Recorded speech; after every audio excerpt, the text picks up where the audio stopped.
მოგესალმებით, ეს არის მილენიალი, მე კი ნუკლი შოშიაშვილი გახლავართ. დღეს არ გვეყოლება სტუმარი, დღეს მექნება მონოლოგი. მონოლოგი შეეხება გარკვეულწილად ადამიანის სისტემის ანალიზს.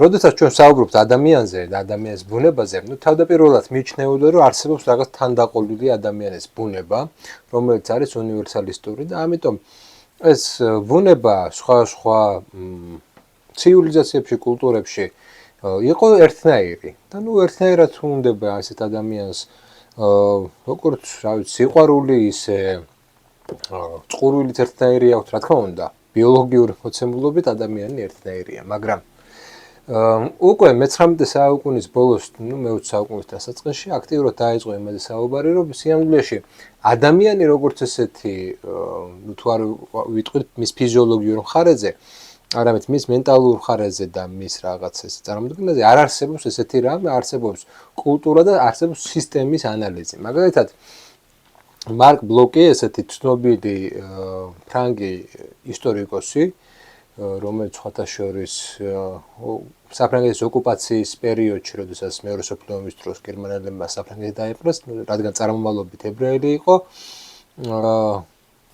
ესე იგი ჩაცვეს ციხეში და იქ ციხეში დაწერა მან ძალიან მნიშვნელოვანი წიგნი ისტორიის აპოლოგეტიკა და მან უწერია სწორედ ადამიანის ბუნების შესახებ, რომ ჩვენ ადამიანი უნდა განვიხილოთ სისტემასთან დაკავშირებით. აი მაგალითისთვის ვამბობ, ორი ადამიანი, ხო?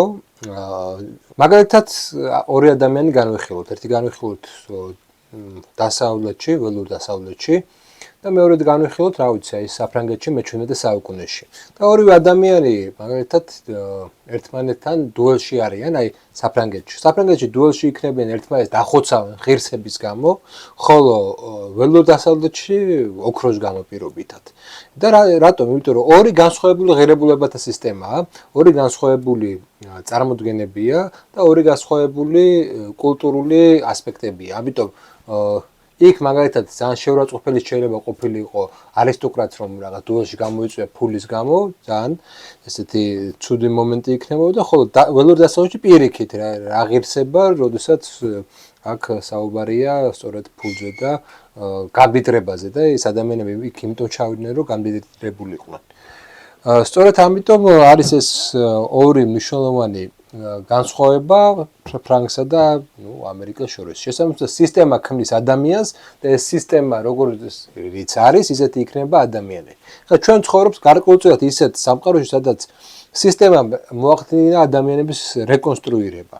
და როდესაც ჩვენ საუბრობთ სისტემის ანალიზზე, მნიშვნელოვანია, რომ ითქვას, რომ რაღაცა სისტემა ყოველთვის ახდენს სხვა სისტემის ადამიანის დემონიზებას. აი მაგალითად თანამედროვე ადამიანი ახდენს საბჭოთა ადამიანის დემონიზებას. საბჭოთა ადამიანი ახდენდა ცარისტულ რუსეთის დემონიზებას, ხო? და იქაური არისტოკრატიული სისტემის დემონიზებას და ასე შემდეგ. მაგრამ მოდი ასე იგი ჩვენ განვიხილოთ თანამედროვე ადამიანისთვის დამახასიათებელი თვისებები. აი მაგალითად თანამედროვე ადამიანისთვის ძალიან ბუნებრივი მოვლენა არის, როდესაც მაგალითად მენეჯერი იღებს 10-ჯერ მეც ან 20-ჯერ მეც ვიდრე ჩვეულებრივი ადამიანი ხელფას, ხო?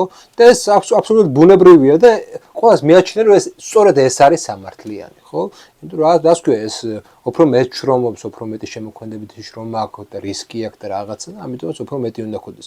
მაგრამ მოდი გადადით სხვა სისტემაში და დააკვირდით სხვა სისტემის ლოგიკიდან გამომდინარე, თქვენ ნახავთ, რომ ეს აბსოლუტურად უსამართლობა ჩაითვლება და ის ადამიანები, რაზეც დგას ეს რაღაც რა ვიცი, საწარმო იქნება, კომპანია იქნება თუ ასე შემდეგ, იმებს რომ ესეთი მცირე აქვთ და ესეთი ცოტა აქვთ ფული ვიდრე მენეჯერებს, ხო? ეს იქნება დიდი უსამართლობის ნაწილი და პირიქით, როდესაც ამ ადამიანებს აქვთ მაღალი ხელფასი, ეს იქნება სამართლიანობის რაღაც ნაწილი, ხო? შესაბამისად, სამართლიანობა და უსამართლობის გაგებას კი ეს არის სისტემასთან დაკავშირებული რამ და არა მაგალითად რაღაცა უნივერსალისტური რამ, იმიტომ რომ თუ შენ კაპიტალისტურ სისტემაში ცხოვრობ, აბსოლუტურად სხვა რაღაცა იქნება სამართლიანი და თუ შენ ცხოვრობ რაღაცა სოციალისტურ სისტემაში, აბსოლუტურად განსხვავებული რაღაცა იქნება სამართლიანი. და ახლა ჩვენ გადავდივართ თანამედროვე ადამიანზე და თანამედროვე ადამიანში არის ერთი მნიშვნელოვანი მომენტი, რომ ადრე მაგალითად არსებობდა ქართულ რეალობაში ესეთი ცნება, რომ აი რაღაც ვაჭრული რაღაც ეთიკა იყო ძალიან მიუღებელი. და აი ზოგჯერ რაღაც ეთნიკური ნიშანიც კი ქონდა ესეთ საქმიანობას უწოდებდნენ სომხებს თუ კი კლასიკურად სომხები ვაჭრობდნენ საქართველოში და მიიჩნევდა რომ ეს არ არის ქართველის ღირსებასთან რაღაც არ მოდის ვაჭრობა რაში კავშირია ვაჭრობა და ქართველი ერთმანეთთან ხო და წარმოუდგენელი იყო ქართული ვაჭარის არსებობაც კი სხვადასხვა ერთ-ერთი პრობლემა კი იყო რომელზეც ქართველი თეგდალეულების ლაპარაკობდნენ პერიოდულობით მაგრამ ფაქტი არის ის რომ ეს ეთიკა ვაჭრუკანას ეთიკა ხო იყო აბსოლუტურად უცხო ქართულ სულთან და ქართულ რაღაცა ღირსების კოდექსთან რატომ იყო იმიტომ რომ არსებობდა ერთობის განცდა არსებობდა იმის განცდა რომ შენ ეგოისტი არ უნდა იყო შენ თავისთვის არ უნდა გიდოდეს ყველაფერი პირიქით უნდა გადაუნაწილოს ხებს ანუ ეს კოლექტიური იდენტობა იმდენად მაღალი იყო ქართულში რომ აი ეს ინდივიდუალისტური მერკანტილური რაღაცა პრინციპები იყო კულტურულად დათრგუნული და კულტურულად ჩახშობილი და ამიტომ ჩვენ ზუსტად ვიცით რომ ეს ქართული კულტურა ქართული ტრადიცია თუ რამეს ნიშნავს ზოგადად ხო რეალურად ისტორიულად თუ რამეს ნიშნავს ეს გარკვეულწილად რაღაცა მხრივ ანტიკაპიტალისტური არის თავისი შინაარსით და თავისი ფორმებით თუ მისი რაღაც აღდგენა გვინდა მაგრამ მეორე მხრივ ჩვენ აღმოჩნდით რაღაცა რეალობაში სადაც აი ხა დააკვირდით ადრე თუ ადამიანები სიახლეს გაწირავდნენ იმისთვის რომ რაღაცა ღირსება შეენარჩუნებინათ დღეს არავის აღარ აინტერესებს შენი ღირსება თუ შენ ფული გაქვს რაც არ უნდა უღირსი რაღაცა ჩაედვინო უკვე რაღაც რეპუტაციის ცნება აბსოლუტურად გამქრალია ხო აბსოლუტურად აღარ არსებობს რეპუტაციის ცნება და ის ადამიანი რომელიც მაგალითად რაღაცა ისეთ რაღაცას ჩაიდენდა რომელიც მიუღებელი იყო ადრე ის საჯაროდ ვეღარ გამოვიდოდა და ვეღარ იტყოდა საკუთარ სიტყვას დღეს კიდე თუ ესეთ ადამიანს ფული აქვს რა პრობლემაა მილიონ რაღაცას ესე იგი ჩაიჭრება მილიონ რაღაცას ჩაიჭრება მაგრამ იგივენაირად გამოვა და იგივენაირად იტყვის აი მაგალითად აი ყველანაირ ქართულ ტრადიციულ სისტემაში ალეკო ლისაშვილის ნაირი ფიგურა რომელმაც ესეთი რაღაცა გააკეთა აბსოლუტურად ესე იგი მიუღებელი ან გუბა სანიკიძის ნაირი ფიგურა ხო რომელიც რა ვიცი ხან ვისკენ იყო ხან ერთს ამბობდა ხან მეორეს ამბობდა ხან მესამეს ამბობდა ხო ესეთი ადამიანები იქნებოდნენ აბსოლუტ გარიყულები საზოგადოებისგან დღეს არანაირი პრობლემა არ არის იმიტომ რომ დღეს ცხოვრობთ ისეთ პოლიტიკურ სისტემაში რომელიც აი ამ ფულის ფეტიშიზაციას ახდენს და ფული გახდა ეს ყველა ფულმა შეეცვალა ტოტალურად ყველაფერი ჩაანაცვლა ანუ არ დაუტოვა არც რეპუტაციულ სივრცეს ადგილი და არც სხვა სივრცეებს ადგილი ეხლა ისე არ მინდა გამომივიდეს როგორც რაღაცა ინფანტილი თინეიჯერი ამბობს რომ ყველაფერი ფულით იყიდება და ასე შემდეგ რა თქმა უნდა ესე არ არის მაგრამ ის რომ რეპუტაციული რაღაც მომენტებმა ძალა დაკარგეს საზოგადოებაში ეს ძალიან ესე იგი თვალშისაცემია და ნიშნავს იმას რომ უკვე ადამიანი იმაზე კი არ ფიქრობს რომ რაღაც სახელი დააგროვოს არამედ ამის დასაწყისად ადამიანი უკვე ფიქრობს იმაზე რომ ფული დააგროვოს და როგორი სახელიც არ უნდა ქონდეს ეს ფული ყოველთვის გაათეთრებს აი ამ სახელს და ყოველთვის შეძლებს ამ რაღაცა დამოკიდებულებებს შეცვლას. ამას ყველაზე კაი მაგალითია რომ აი ნაციონალურ მოძრაობის ხარდაჭერები ესეთი რაღაც სადისტურ რაღაცებს არ ცვლილებენ ხო იქ იყო ერთი აბსოლუტურად რაღაცა სახე დაკარგული ახალგაზრდა რომელიც იმუქრებოდა რაღაც ცოცხებით ხო 4 ოქტომბერს იმუქრება ცოცხებით ხო ესეთი ადამიანი გვეუბნება ჩვენ რაღაცა გვახსენებს ტრამვებს ჯერ ეს ერთი ქართულ საზოგადოებას და ესეთ რაღაცა ანტირეპუტაციულ რაღაც მესიჯს ამბობს და თითქოს არაფერი რა ეს ისევ გააგრძელებს იმიტომ რომ აფინანსებ იმიტომ რომ ფული დგას ამ ყველაფრის უკან და არა რეპუტაცია და რეპუტაცია არაფრის შუაში უკვე აღარ არის აქედან გამომდინარე სისტემა ქმნის საკუთარ ადამიანს და ეს ადამიანი არის ჩემი აზრით გასაკრიტიკებელი აი და ხშირად არის ხოლმე რომ აი თანამედროვე ადამიანი საბჭოთა ადამიანს აკრიტიკებს და მე ფიქრობ რომ საბჭოთა თანამედროვე ადამიანს არ აქვს ის მორალური უპირატესობა და არ აქვს ის რაღაც ღირებულებითი უპირატესობა რომ მან დაცინოს ან გააკრიტიკოს საბჭოთა ესე იგი ადამიანი იმიტომ რომ თუ კი რამე დაიტოვა უარყოფითი რა საბჭოთა ადამიანში იყო ხო ეს თანამედროვე ადამიანი მან დაიტოვა ეს მედროვეობა მან დაიტოვა ეს რაღაცნაირად აი პარტიულებსაც ეძახდნენ, ხო? აი ნახეთ სახეები ნაციონალურ მოძრაობაში, ნახეთ სახეები ზოგადად აი თანამედროვე ქართულ პოლიტიკურ სივრცეში. ნახავთ რომ აი ეს საბჭოთა ტრადიციის ყველაზე ცუდი მხარე არცად არ გამქრალა და პირიქით დაიტოვა და განავითარა თანამედროვეობა. მაგრამ ის რაც კაი იყო, მაგალითად რაც იდეაში უნდა ყოფილიყო საბჭოთა ადამიანი, საბჭოთა მოქალაქე, ხო? ის ყველაფერი უარყო.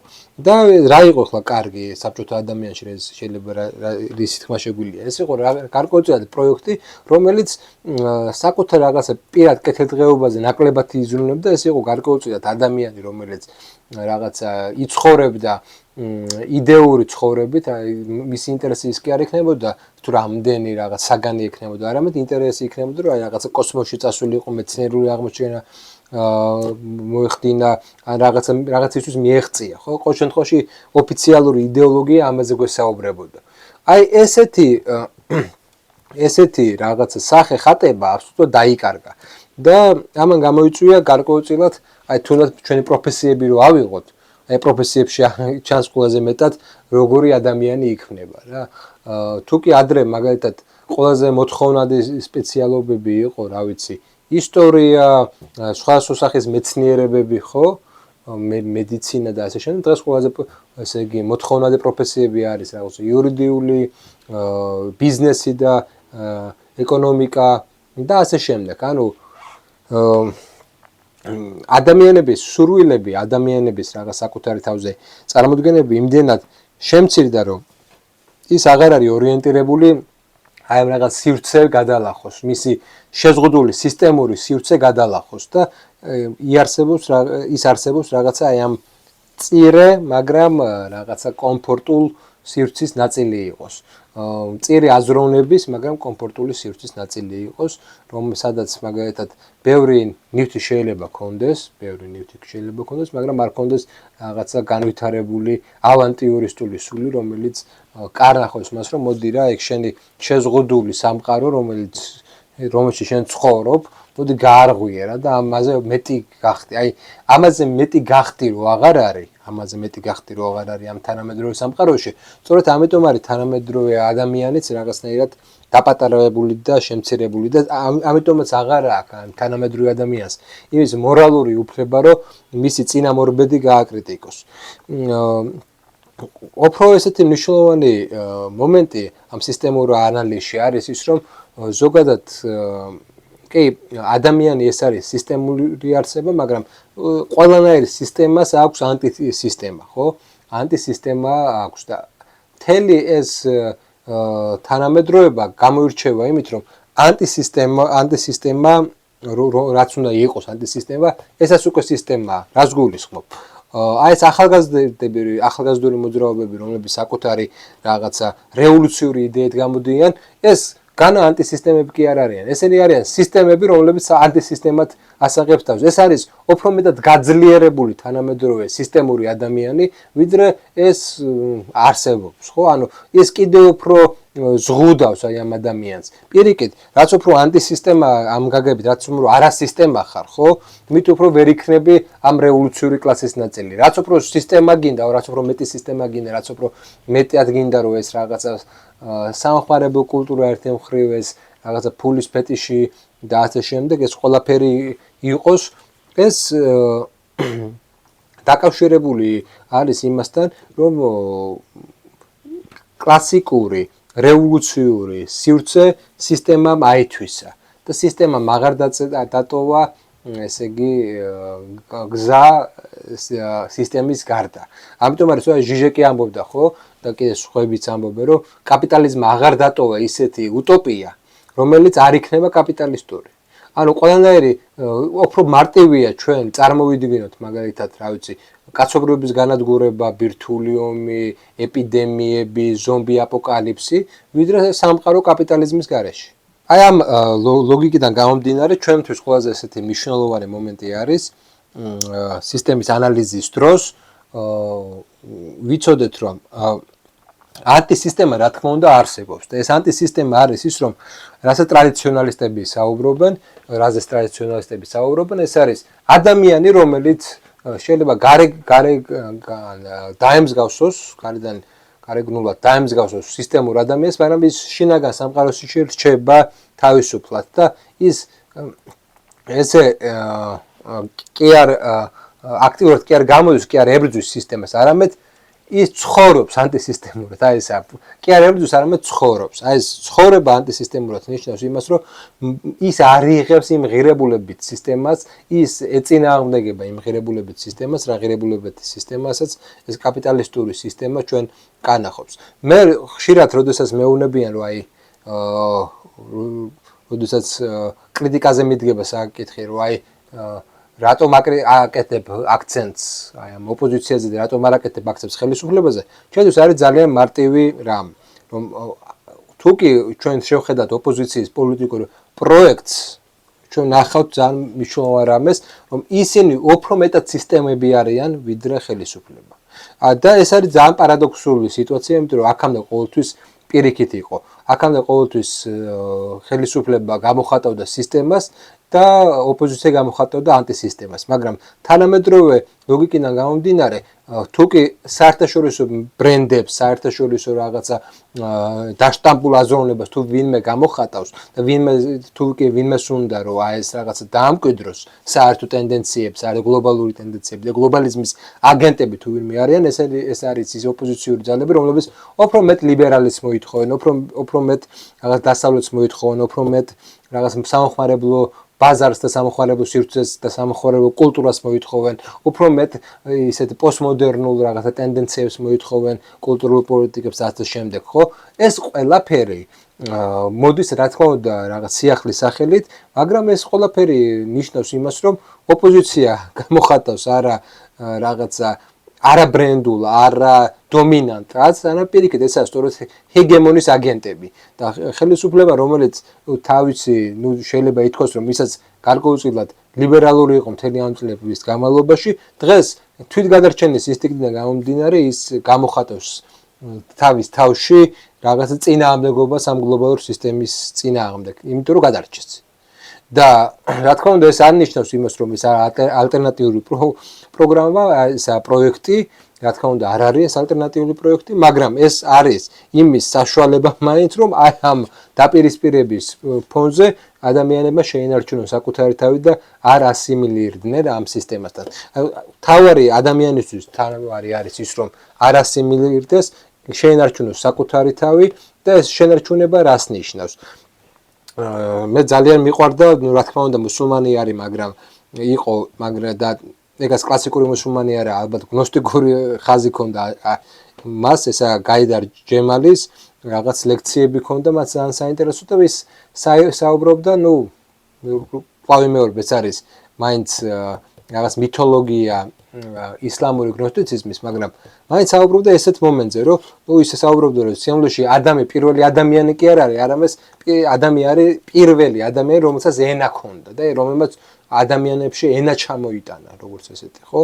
და ეს ენა არის ის ნაწილი, რომელსაც ადამიანი არ ემთხვევა აი ამ ესე იგი პირველ არსებას. და ის საუბრობდა ესეთ მითზე, ჩვენ ვიცით, რომ როდესაც მაგალითად ისლამურ მითოლოგიაში როგორ არის, რომ ალლაჰმა შექმნა სამყარო, შექმნა ჯინები და აბრახასი იყო კიდე ერთი ესეთი ჯინი, რომელიც უნდა უბძანა, რომელსაც უბძანა ღმერთმა, რომ დამორჩილებოდა დაეჩოქა ადამიანისადმი და აბრახასმა უარი თქვა და ამბობდა, რომ მარტო შენ დაგეჩოქები და ადამიანს არ დავეჩოქები, რამაც მოახდინა, ესე იგი, წყრომა, ესე გაუწყლა ალლაჰი ჯინს და ესე მოხდა, ჯინი ამ შემთხვევაში ქრისტიანული ლუციფერია, ხო, ამ შემთხვევაში, ისლამური ვერსია. მაგრამ გნოსტიციზმში არის ესეთი მომენტი, გნოსტიკურ ისლამში არის ესეთი მომენტი, რომ ღმერთმა შექმნა პირველი არსება, იბლისი, ესე ვთქვათ, ეს არის გარკვეულწილად აპოლონი, ეს არის ის არსება, რომელიც ცეცხლისგან შეიქმნა. და ამ პირველი არსების ანალოგად ალლაჰმა შექმნა დანარჩენი სამყარო. და სამყარო არის შექმნილი ამ პირველი არსების ანალოგად. და როდესაც ალლაჰმა შექმნა ადამიანი თიხისგან. რა თქმა უნდა, მან შექმნა პირველი არსების ანალოგად, მაგრამ მან შადო საკუთარი სულის ნაწილი ამ თიხაში და ესე იგი ადამიანი ვინ არის? ადამიანი, როდესაც არის ანალოგი სამყაროში, ის არის პირველი არსების, ანუ იბლისის ანალოგი.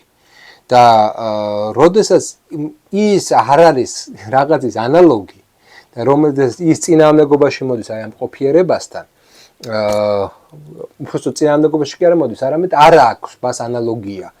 ეს სწორედ მაშინ ისწავლეს საკუთარ ღვთაებრიობას, ღვთაებრივ სულს, რაც ალლაჰმა ჩადო მაშინ, იმიტომ რომ ალლაჰი ამ კონცეფციის მიხედვით ეს არ არის, როგორც გითხარით, ორთოდოქსული ისლამური კონცეფცია. ამ კონცეფციის მიხედვით ის ალლაჰი გამოდის ის, რასაც ანალოგია არ აქვს, რასაც არ შეიძლება კონდეს ის, რომელიც მიხედვითაც იმსჯელებ. ამიტომ ალლაჰთან შეხება, ღმერთთან შეხება ესეთ მიმდინარეობაში არის აბსოლუტურად გამანადგურებელი იმ გაგებით, რომ ყველა შენი წარმოდგენა, ყველა შენი ანალოგიური წარმოდგენა, იმიტომ რომ აზროვნება ეს ანალოგიებით იქნება, ხო? თუ ჩვენ ვიცით, რომ რაღაცა როდესაც ვიცით, მისი ანალოგიით ვაზროვნებთ. ანუ ჩვენი აზროვნება ანალოგიებით ხდება. მაგრამ ღმერთთან ურთიერთობა მოითხოვს აი სწორედ უარის თქმა აი ამ ანალოგიებთან და უარის თქმას იმაზე, რომ ჩვენ თითქოს რაღაცა ვიცით. ჩვენ ერთ-ერთი რაც ვიცით არის ის, რომ პირველი არსება იბლისი რაც არის, ეგ შეიძლება გავიგოთ, იმიტომ რომ იბლისი არის ის, რის ანალოგითაც შეიქმნა სამყარო. მაგრამ როდესაც იქნება გარკვეულწილად აი ეს ღმერთთან ურთიერთობა, ეს ღმერთთან ურთიერთობა ნიშნავს იმას, რომ შენ არ აგავს არანაირი საყრდენი პუნქტი, რომლითაც შენ ანალოგიურად ააგებ რაღაც სამყაროს, ამიტომ ეს არის ტკივნეული ურთიერთობა, ღმერთთან ურთიერთობა არის ტკივნეული, იმიტომ რომ მთელი შენი ცოდნები, მთელი შენი წარმოდგენები, მთელი შენი რაღაც არსება მოდის იმასთან წინააღმდეგობაში, რასაც არ აქვს ანალოგი. იმიტომ რომ ვერაფერს ვერ დაიჭერა მისგან და შენ უბრალოდ უნდა მიიღო. ანუ ეს გამანადგურებელი რაღაცა მდგომარეობა ურთიერთობა. უბრალოდ უნდა მიიღო და მზად უნდა იყოს საკუთარი თავის განადგურებისთვის. განადგურებისთვის როგორც ერთიანი თლიანობისთვის, იმიტომ რომ მთელი ჩვენი ცხოვრება ჩვენ ერთ თლიანობას ვქმნით და აი ამ ერთი თლიანობით, ესე იგი, ჰარმონიზდებით აი ამ ყოფიერებასთან. და როდესაც ჩვენ ჰარმონიზდებით, ჩვენ ვემსგავსებით პირველ არსებას. პირველ არსებასთან ურთიერთობა არის ჰარმონიული, იმიტომ რომ მის ანალოგიად, მის ანარეკლად ვიქცევით, ანარეკლად ყოფნა არის ძალიან ჰარმონიული, ძალიან ნეტარებად შეიძლება იყოს, მაგრამ ამ გაგებით ღმერთთან ურთიერთობა ეს არის პირიქით, ეს არის დავანგრეველი, მაგრამ სწორედ ამ შემთხვევაში რეალურ ღმერთთან ურთიერთობას ამყარებს ადამიანი. რა თქმა უნდა, ეს ქრისტიანობა ძალიან საფუძვლიანად არც უნდა მიიღოს, ეხლა რას თქვი, მაგრამ ეს ანალოგია მინჭირდებოდა იმის ასახსნელად, რომ ჩვენ როდესაც სისტემური ადამიანი ხდებით, როდესაც ამ სისტემის აბსოლუტური ანალოგები ხდებით, ჩვენ ესე იგი ჩვენში არანაირი ღვთაებრივი, არანაირი სულიერი აღარ რჩება. ჩვენ ვიქცევით სისტემის ადამიანებად, რომელიც ერთი მხრივ ისეთი კომფორტულია, ისეთი მისაღებია, ისეთი ჰარმონიულია, ესე ვთქვათ, ჩვენი ბუნებისთვისაც, იმიტომ რომ ჩვენ რა ვიცი, ამ სისტემაში გავიზარდეთ, ამ სისტემაში დავიბადეთ, ამ სისტემა ბევრი რაღაცა მოგცა, ხო?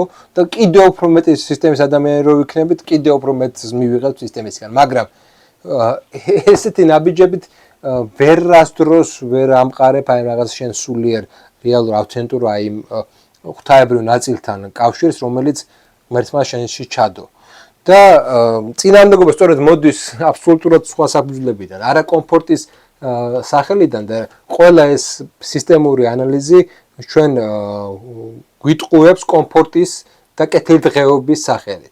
ის რაც კეთილდღეობის სახელით მოდის, ის რაც კომფორტის სახელით მოდის, ის არის სისტემური ადამიანის, სისტემური ესე იგი სამყაროს ნაწილი, ანალოგიების ნაწილი. და ჩვენ იმიტომაც მოგწონს სისტემურ ადამიანად ყოფნა, ადამიანს იმიტომაც მოწონს, იმიტომ რომ ეს მისი თიხის ბუნების ნაწილია, ხო? თიხის ბუნების ნაწილია, რომელიც შეიქმნა ცეცხლის, ანუ იბლისის ანალოგიურად.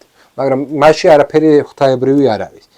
აქედან გამომდინარე, ადამიანი, რომელიც აი ამ რაღაცა საუბრობს ალტერნატიულ სისტემაზე, ის ვერ დაგელაპარაკება თქვენ რომ და მე ვერ დაგელაპარაკებით თქვენ რომ მე ვიცი თქვენ უკეთესად როგორ იცხოვროთ მატერიალურად. კი, მე მაქვს რაღაც წარმოდგენები, როგორ შეიძლება მატერიალურად უკეთესად ვიყოთ, მაგალითად გვჭირდება წარმოება, გვჭირდება რაღაცა ისეთი პოლიტიკები, რომლებიც სხვებმა გაატარეს, მაგალითად პოლონეთმა რაც გაატარა, რაც ჩინეთმა გაატარა, რაც სხვადასხვა სახელმწიფოებმა გაატარეს, ეს ყველაფერი გვჭირდება, მაგრამ ძირითადი არგუმენტი ეს არ არის. ძირითადი არგუმენტი არის ის, რომ ჩვენ გვჭირდება გარკვეულწილად ის არგუმენტი, რომელიც გაცდება ამ კეთილდღეობისა და სხეულის ენას. და რა არის ეს შემდეგი ეტაპი? ეს შემდეგი ეტაპი არის დიდი უსამართლობის ეტაპი და ეს უსამართლობა რაშინ ვლინდება? უსამართლობა ვლინდება იმაში, რომ ამ სამყაროში უნდა არსებობდეს, ესე იგი, საზრისი, მაგრამ არ არსებობს ეს საზრისი. და როდესაც ჩვენ საუბრობთ საზრისს, აი ნახეთ, თქვენ სისტემამ დაგიტოვათ ერთადერთი საზრისი. ეს არის მოხმარების საზრისი და კეთილდღეობის საზრისი. ის ვინც მეტნაკლებად მიაღწია აი ამ რაღაცა სიკეთეებს, მოხმარების სიკეთეებს, ის ყოველ მარტივად ხვდება, რომ ეს არის აბსოლუტურად სატყუარა და აბსოლუტურად ყალბი ღირებულება. რომ შეუძლებელია მასზე დააფუძნო, სხეულის ენაზე შეუძლებელია დააფუძნო აი ეს ნაწილი, ეს რაღაცა ღირებულება, ეს რეალური ღირებულება, რეალური ფასეულობა, რომელთაც რაღაცა ახალი სივრცე გაჩნდება. ადამიანი არ არის იმისთვის გაჩენილი რეალურად, რომ აი ამ საზღვარში რაღაცა სისტემურ საზღვარში იარსებობს, ადამიანი არის გაჩენილი იმიტომ, რომ მან გადაალახოს საკუთარი შეზღუდულობა. და ეს გადალახვა მოითხოვს მისთვის მსხვერპლს. და სხეულის ენა, ანუ სხეულზე კონცენტრირებული იდეოლოგია, რომელიც კეთილდღეობაზე საუბრობს, მხოლოდ აჯაჭვებს მას აი ამ სისტემას და არ იძლევა საშუალებას გადალახვის. ეს იმას არ ნიშნავს, რომ ეს ადამიანი უნდა ესე იგი სუიციდური არსება იყოს და რაღაცა თვითმკვლელობაზე წავიდეს, არა, მაგრამ ის უნდა იყოს მზად, რომ უარი თქვას საკუთარ სხეულზე, საკუთარ სხეულის საკუთარ კომფორტზე, იმისთვის რომ ახალი განზომილება, ახალი სივრცე ნახოს. და ეხლა, როდესაც ჩვენ საუბრობთ, ქრისტიანული კონცეფციაა, რომ სამყარო არის სიკეთე, ხო? და საბოლოო ჯამში არსებობს მხოლოდ სიკეთე და ბოროტება ეს არის სიკეთის ნაკლებობა, ეს აბსოლუტურად ქრისტიანული ცნება არის, მაგრამ მე შემოატრიალებ ამ ცნებას და ვიტყვი, რომ სიამოვნებაში არსებობს მხოლოდ ბოროტება, ოღონდ რა გაგებით. და ეს ძალიან ესე იგი ნათელია და ადამიანისთვის, როდესაც ჩვენ საუბრობთ, რომ არსებობს მხოლოდ სიკეთე, ესა გარკვეულწილად დამოკიდებულება ადამიანის იმ ცხოვრებისადმი, რომ ის მადლიერია, რომ ის ცოცხალია და ამ მადლიერებით ის ამ სიოცხლეს, ის სამყაროს უყურებს როგორც სიკეთეს. მაგრამ რეალურად რა არის აქ პრობლემა? რეალურად არის ის პრობლემა, რომ ეს სამყარო ის არ არის, რაც უნდა იყოს და ის როდესაც არ არის, რაც უნდა იყოს, ეს ამას ვინ ხედავს? ამას ხედავს გონება.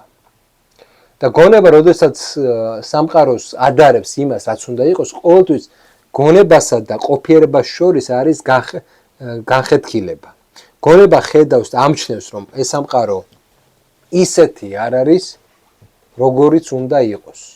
ამიტომ უამრავი კონცეფცია იქნება, ხო? უამრავი უტოპია იქნება, უამრავი სამყაროს პროექტი იქნება, რომელიც არ ემთხვევა იმას, რაც უნდა იყოს. და რატომ? იმიტომ რომ რაც არსებობს, ანუ ყოფიერება, რაც არსებობს, არის იმის ბუტაფორია, რაც უნდა იყოს. და ამას ამჩნევს მხოლოდ გონება. გონება ხედავს, რომ ეს სამყარო არის ნაკლური.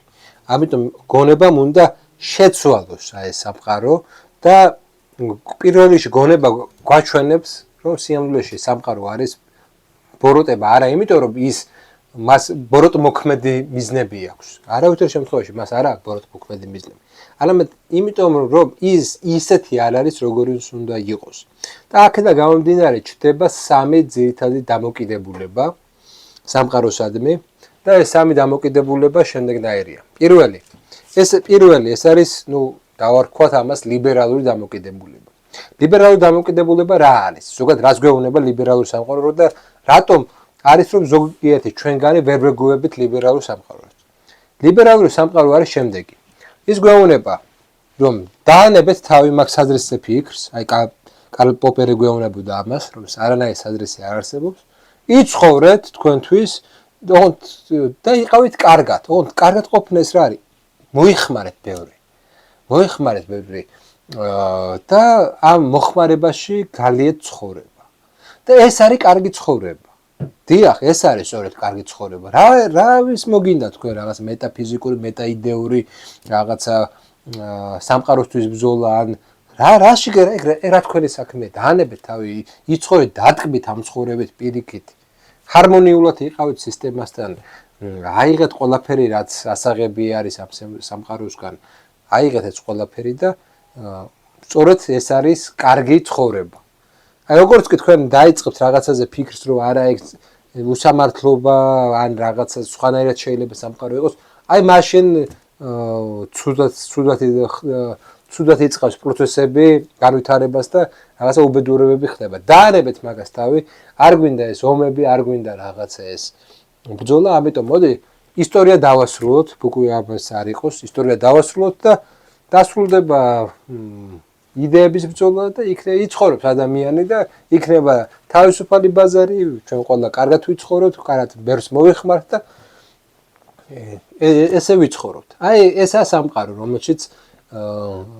რომელშიც ჩვენ გვეპატიჟებიან.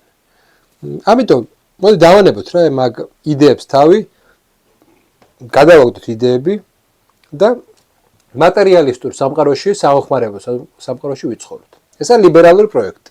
სადაც თავი არგუმენტი არის ჰედონისტური არგუმენტი. რა ეს ხეულმა მიიღოს რაც შეიძლება მეტი სიამოვნება, მეტი ჭამოს, მეტი სექსუალური ურთიერთობები ქონდეს, მეტი საგანი ქონდეს, რომელსაც მოიხმარს, მეტი ტურიზმი იყოს, მეტი, რა ვიცი, მეტი მანქანა, კომფორტი, მეტი, აი ყველაფერი მეტი, რაც შეიძლება მეტი იყოს, ესა კარგი და რაც უფრო ცოტა, უფრო ესა ცუდი. ამიტომ ვიცხოვრე რა იმისთვის, რომ რაც შეიძლება მეტი მიიღო. დაანებე სხვა რაღაცებზე ფიქრს თავს დაანებე. ეგ არა შეიძლება. ესა ერთი ცხოვრების გზა, რომელსაც გვთავაზობს. და რაღაც ხრივ ყველაზე რაღაცა ეფექტური გაგებით, რომ სამხმარებელ საზოგადოება შექმნა მართლა ლიბერალური პროექტია. მეორე ეს არის რაღაცნაირით ეს უწოდოთ ამას კონსერვატიული გზა, ხო? და რა შეიძლება რას დავარქოთ ეს კონსერვატიული გზა, რომ იცი რა, კი ეს მოხმარება ცუდი არ არის. ცუდი არ არის მოხმარება, მაგრამ არის რა კიდე რაღაცა მნიშვნელოვანი საკითხები, როგორიცაა მაგალითად კულტურული ღირებულებები, იდენტობა, რაღაცა ინსტიტუტები გვაქვს, რომელიც რაღაც ძვირფასია, აი მაგალითად ეკლესია გვაქვს, ზოგიერთ ქვეყანაში მონარქია არის. რაღაცები არის, მოდი შევინარჩუნოთ ესენიც. მოდი ახლა რაღაცა ზედმეტები ახლები არ გვინდა, ის რაღაცა LGBT არ გვინდა, რაღაცები არ გვინდა, დავანებოთ თავი მაგებს და აი როგორც აი რა ვიცი 50 წლის წინ ცხოვრობდით, მოდით ისე გავაგრძელოთ ცხოვრება და პატივცეთ რაღაცა ინსტიტუტებს და აქ ჩვენ რაღაცა გვექნება აი რელიგიურობის განცდაც გვექნება ამით ხო და დაჩენე ყველაფერი კარგად არის აი ეს რაღაცები გვაკლია ამიტომ კლავ აი მაგალითად ამერიკაში ხო აი დაუბრუნებთ დიდებას ამერიკას კლავ ხო make America great again ტრამპის არ იყოს და მოკლედ აი ძველ ამერიკაში ვიცხოვრებ და ყველაფერი კარგად იქნება სადაც იგივე მოხმარება არის იგივე ყველაფერი არის მაგრამ ეკლესია არის ამაგიეროთ ხო ხედავთ და ეგას მორწმუნეები ვიქნებით და მორწმუნე მოხმარებლები ვიქნებით და ეს უკვე კარგია იმიტომ რომ აი მარტო მოხმარება აღარ არის და მარტო რაღაც ჰედონიზმი აღარ არის იმიტომ რომ აი რაღაცა ეს ცოტა უხერხული მომენტი ჰედონიზმისგან გამოწვეული უხერხული მომენტი ბალანსდება აი ამ რაღაცა რელიგიური რაღაცა მოტივებით და არსებობს კიდე მესამე გზა ეს არის რადიკალური გზა რომელიც ამბობს რომ არა ჩვენ ესეთი სამყარო არ გვინდა ჩვენ გვინდა სამყარო სადაც ვიქნებით ჩვენ სხვა პრინციპებზე აგებული სადაც ჩვენ წინააღმდეგ წავალთ მათ შორის სხეულის არგუმენტის ჰედონიზმის არგუმენტის წინააღმდეგაც კი წავალთ ჩვენ შემოვიტანთ და ამას გავუკეთებთ გარკვეულ სამართლიანობის იდეით იმიტომ რომ აი თქვენ ამ ჰედონიზმში რო ხართ ჩავარდნილები, არ ხედავთ რა ვიღაცა ადამიანებს, რომლებიც ამ თქვენ ჰედონიზმს ემსახურებიან და თვითონ ჩაგრულები არიან. თქვენ ვერ ხედავთ რომ საზრისი არა გაქვთ და საზრის დაკარგულ ადამიანებს, თქვენ დეპრესიულ ადამიანებს, რაღაცა ნიჰილისტურ ადამიანებს ეს არის სამართლიანი სამყარო. არა, ეს სამყარო უნდა გაანადგუროს. რას ქვია? სამყარო იმისთვის არსებობს, რომ საზრისი იყოს აქ და ამ საზრისში იცხოვრო, საზრისში განხორციელდე. რას ქვია, შენ უარსამობ საზრისზე და მარტო ესე იგი მომხმარებელი ხდები. არავითარ შემთხვევაში. და ეს რადიკალური ჯგუფი არის ის, რომლებიც გამოდიან და ამბობენ, რომ არა, აი მე არ მაინტერესებს არანაირი თქვენი არგუმენტი, თქვენ არ ახართ სწორი და თქვენთან ურთიერთობა მე უბრალოდ ჩემთვის არის შეურაცხყოფელი და არ შეიძლება თქვენ იყოთ ჰეგემონური კლასი და ჩვენ აი რადიკალურად ესე იგი დაგიპირისპირდებით და შემოვიტანთ აი თანასწორობას, იმიტომ რომ მე რატომ უნდა ვიყო ახლა ჩემი სიკეთე და ჩემი რაღაცა კეთილდღეობა რატომ უნდა იყოს ვიღაცის უბედურებაზე აშენებული, ისე რომ მე ესე რა ქვია სისტემა მეუბნებოდეთ ამაზე არ უნდა იფიქრო და მიდი რა იცხოვრე რას ფიქრობ ამაზე. ხო შენამდე ხო მოვიდა სიკეთეები და რაღაცაზე ფიქრობ. არა, ესე არ მინდა. ესე არ მინდა და იმიტომ რომ აი ეს რაღაც მოცემულობა, სამართლიანობის მოცემულობა უკვე მაჩვენებს რომ აი გონების ელემენტი შემოდის, იმიტომ რომ მხოლოდ გონება შეუძლია შეამჩნიოს უსამართლობა. ყვავი მეორე, მხოლოდ გონება შეუძლია შეამჩნიოს უსამართლობა და როდესაც შემოდის ეს უსამართლობის ელემენტი, მხოლოდ გონიერი ადამიანი ხედავს ამას და ცდილობს მის შეცვლას, დაპირისპირებას და ის ავტომატურად დაპირისპირებულია ამ სისტემასთან. ამიტომ რადიკალი ეს გარკვეულწილად არის ანტისისტემა იმ გაგებით, რომ ის არ ცდილობს სისტემის გაუმჯობესებას, ის ცდილობს აბსოლუტურად ამ ძველი სისტემის დანგრევას და ახალის აშენებას. და შესაბამისად ჩვენ მომავალში გვექნება გვეყოლება ეგ სამი ძალა, რომელიც ერთი ლიბერალური ძალა, ან მისი ტრანსფორმაცია რაღაც სხვა სახელი შეიძლება აბსოლუტურად გქონდეს, იმიტომ რომ ამ ეს ძალა, რომელიც სხეულის ენას გველაპარაკება, სხვადასხვა დროს სხვადასხვა იდეოლოგია ერქვა, მაგრამ შიდა არც ერთი და იგივე იყო. ეს კონსერვატიული ძალა, რომელიც შეიძლება მომავალში კიდე შეიცვალოს და სხვა რაღაცა ერქვას ამასაც. და მესამე ესენი იქნება რადიკალები, რომლებიც ითქვიან, რომ არც ერთი არც მეორე, არამედ აი ეგ სამყაროს არანაირი გარდაქმნა, არამედ დანგრევა და ახალი სისტემის შექმნა, რომელიც აი ამ